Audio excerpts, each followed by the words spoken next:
அனைவருக்கும் வணக்கம்.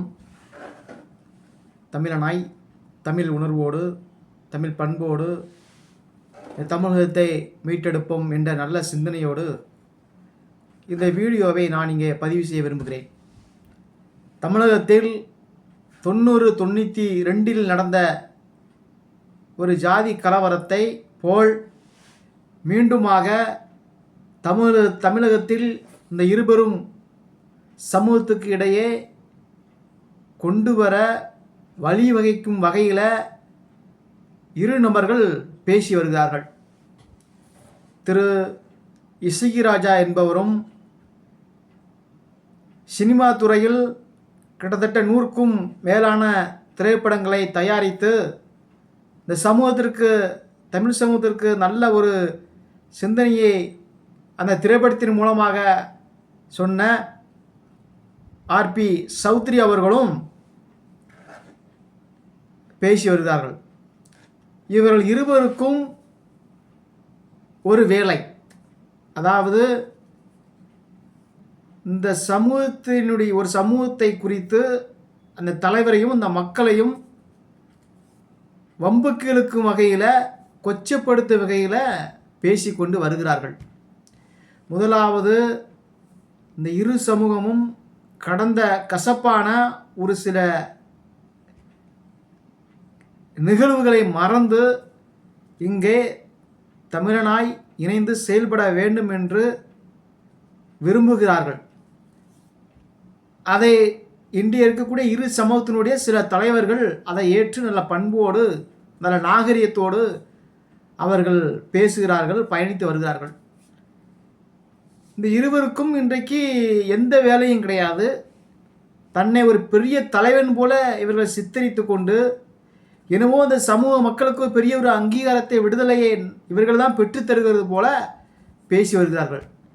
நீங்கள் உண்மையிலே இந்த சமூகத்துக்காகத்தான் நீங்கள் இந்த இயக்கத்தை இந்த அமைப்பை ஆரம்பித்தீர்கள் என்று சொன்னால் அந்த சமூகத்தினுடைய அங்கீகாரம் என்ன, பிறக்கூட இன்னும் பெற்றுத்தரக்கூடிய சலுகைகள் என்ன, அதை முன்னெடுத்து அதை நீ போராட்டம் செய்யுங்க, இந்த அரசுக்கு தெரிவிக்கணும், அந்த அரசுக்கு எடுத்து சொல்லுங்க. அதை விட்டுப்பட்டு நீங்கள் இந்த சமூகத்தையும் தலைவர்களையும் கொச்சைப்படுத்தி குறை சொல்லி வம்புக்கு எடுக்கக்கூடிய பேசியே வருகிறார்கள். இப்போ நீங்கள் என்ன பண்ணிக்கிட்டீங்க அப்படின்னா, நல்லா இருக்க 2 சமூகத்திடையே மீண்டுமாக ஒரு ஜாதி கலவரத்தை தூண்டும் வகையில் நீங்கள் பேசிக்கிட்டு இருக்கீங்க. கிடையா? ஒரு தலைவன் என்றால் அவனுக்கு நல்ல பண்பு வேணும், முதல்ல நல்ல எண்ணம் வேணும், நல்ல சிந்தனை வேணும். அது எந்த தலைவனாக இருக்கட்டும், எந்த சமுதாய தலைவனாக இருக்கட்டும், முதல்ல எல்லா மக்களையும் ஆதரிக்க வேண்டும். ஒரு இயக்கம் என்பது, ஒரு அமைப்பு என்பது அந்த மக்களுக்கான அந்த விடுதலையை பெற்றுத்தர வேண்டும், அந்த மக்களை பாதுகாக்க வேண்டும். அவன்தான் நல்ல தலைவன். ஆனால் நீங்கள் என்ன பண்ணிக்கிட்டு இருக்கீங்க? ஜாதி கலவரத்தை தூண்டும் வகையில் அவன் அடிமை, பண்ணடிமை, அவன் ஈவன் பேசி வரீங்க. பிரிஸ்டிஷ்காரன் ஆட்சியில் நீங்கள் என்ன செஞ்சுக்கிட்டு இருந்தீங்க? நான் அந்த சமூகத்தையும் அந்த சமூகத்தினுடைய மக்களையே நான் குறை சொல்லலை. பேசுகிற திரு இசகிராஜா அவர்கள் நீங்கள் என்ன செஞ்சிட்றீங்க? பிரிஸ்டிஷ் வெள்ளைக்கார ஆட்சியில் நீங்கள் என்ன கலெக்டராக இருந்தீங்களா? ஒட்டுமொத்த இந்தியாவே அடிமை தெரியுமா உங்களுக்கு? இன்னும் நிறைய விஷயங்கள் நீங்கள் பேசுங்க, நான் வேணான்னு சொல்லலை. ஆனால் முதலாவது ஒரு விஷயத்தை பேசுறதுக்கு முன்பதாக அதை முழுமையாக என்ன என்பதை அறிந்து பேச வேண்டும். கேட்டிங்களா? உண்மையில் நீங்கள் நல்லா பேசுகிறீங்க, சூப்பராக பேசுகிறீங்க, உங்களை எல்லாம் ஆதரிக்காங்க. கேட்டிங்களா? ஆனால் நீங்கள் ஒரு நல்ல முறையில் நல்ல சிந்தனை பேசுங்க. நீங்கள் பேச வருமா உங்களுக்கு முதல்ல? கேட்டிங்களா? 92 இருந்த காட மக்கள் மாதிரி இன்னும் நீங்கள் வாழ்ந்துக்கிட்டு இருக்கீங்க.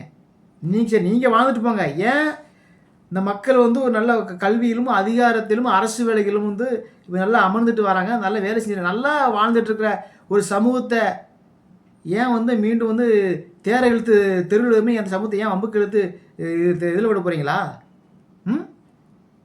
சொல்லுங்கள். ஒரு முழுமையாக நல்லா புரிஞ்சுக்கிட்டு அறிஞ்சிக்கிட்டு முதல்ல பேசணும். கேட்டிங்களா? இன்னொரு தலைவர் பண்பு வந்து உங்களுக்கு வரலை. கேட்டிங்களா?